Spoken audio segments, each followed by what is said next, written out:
It's been 6 months since Iran and the P5+1 nations last met to discuss Tehran's suspected nuclear weapons program. This time, experts say the Obama administration heads to Geneva, both skeptical and optimistic about ending the dispute. I think if there's an actual deal that diminishes seriously Iran's ability to dash toward a weapon, I think it's possible that Obama could sell this as an important step forward for U.S. national security, as it certainly would be. The new Iranian president, Hassan Rouhani, says questions about his country's nuclear ambitions can be settled in 6 months.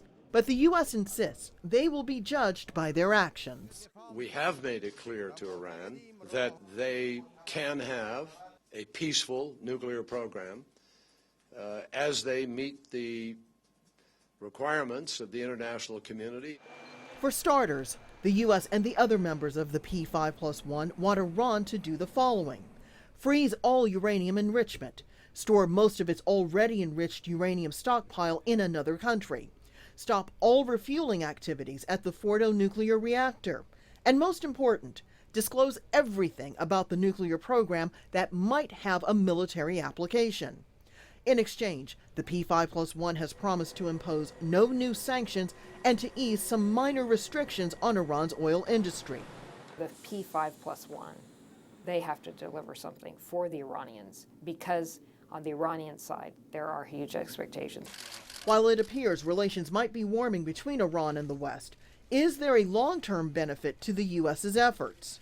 If we were able to establish some measure of trust, there are a number of areas, Syria being one of them, where we could see it producing benefits both for the U.S. and Iran.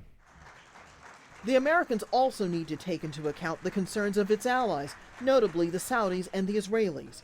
Israel's prime minister recently made it clear he does not trust Iran's public relations campaign. Iran wants to be in a position to rush forward to build nuclear bombs before the international community can detect it and much less prevent it. So while Washington enters the talks with its own goals in mind, it has to make sure it also has buy-in from its allies. Rosiland, Al Jazeera, Washington.